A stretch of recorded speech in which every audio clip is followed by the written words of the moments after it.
কত টাকার মালিক হলে হজ ফরজ হয়? খুবই কমন একটি প্রশ্ন এবং খুব প্রয়োজনীয় একটি প্রশ্ন। যদি কেউ তার জীবনে প্রাপ্তবয়স্ক হওয়ার পর কোনো বছর হজের মৌসুমে তার অবস্থান থেকে বাইতুল্লাহ গিয়ে হজ সম্পাদন করে আবার ফিরে আসার মতো সামর্থ্য যদি তার থাকে এবং এই সময়টুকুন তার পরিবারের ভরণ পোষণ দিয়ে যাওয়ার মতো আর্থিক সঙ্গতি যদি তার থাকে, অর্থাৎ হজ করতে যাওয়া, হজের সময় সেখানকার খরচ খরচা করা এবং হজ করে আবার ফিরে আসার জন্য যে পরিমাণ অর্থকরীর প্রয়োজন সেটা যদি তার থাকে এবং এই সময়ের মধ্যে তার পরিবারের ভরণ পোষণের ব্যবস্থা করার মতো আর্থিক সঙ্গতি যদি তার থাকে, তাহলে তার উপর হজ ফরজ হয়ে যায়। আর যদি কারোর এটা না থাকে, তাহলে সেক্ষেত্রে তার উপর হজ ফরজ হবে না। এখন এটা নির্ভর করবে আপনি কোথায় অবস্থান করছেন। আপনি মক্কা অবস্থান করছেন, তাহলে মক্কা থেকে এই হজ সম্পাদন করে আসা আপনার গন্তব্যে, আপনার ঠিকানায়, আপনার নিজ আঙ্গিনায়, এটার জন্য খুবই অল্প স্বল্প পয়সা হলে হয়ে যায়।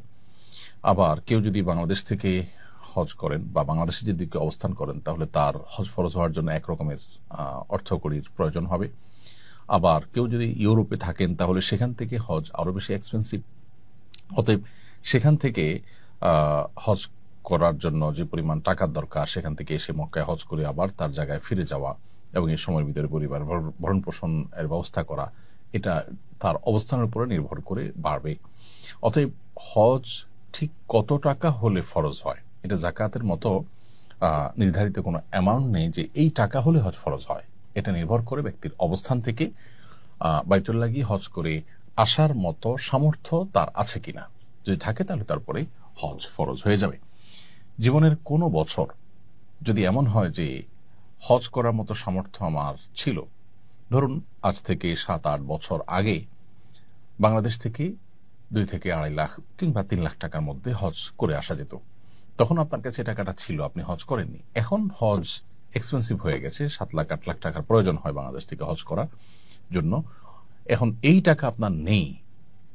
অতএব যদি আপনি মনে করেন যে আমার তো 7-8 লাখ টাকার সামর্থ্য নেই, অতএব আমি হজ তো আমার উপর ফরজ নয়, আমি হজ তো করবো না, না করলে চলবে, এরকমটি বলার কোনো সুযোগ থাকবে না। কারণ আপনার উপর হজ ফরজ হয়েছিল, তখন আপনি করেননি। সো এখন 8 লাখ, 10 লাখ, 15 লাখ যে টাকাই লাগুক, সেটা অ্যারেঞ্জ করে আপনার ফরজ আদায় করতে হবে, কারণ আপনি সেটাকে বিলম্ব করেছেন। আল্লাহ সুবহানাহু ওয়া তাআলা কোরআনে কারিমে বলেছেন, ওয়ালিল্লাহি আলান নাসি হিজ্জুল বাইতি মান ইসতাতা ইলাইহি সাবিলা। মানুষের কাছে আল্লাহর পাওনা হয়ে যায়, যদি তার সামর্থ্য থাকে বাইতুল্লাহ গিয়ে হজ করার, সে যেন হজ করে।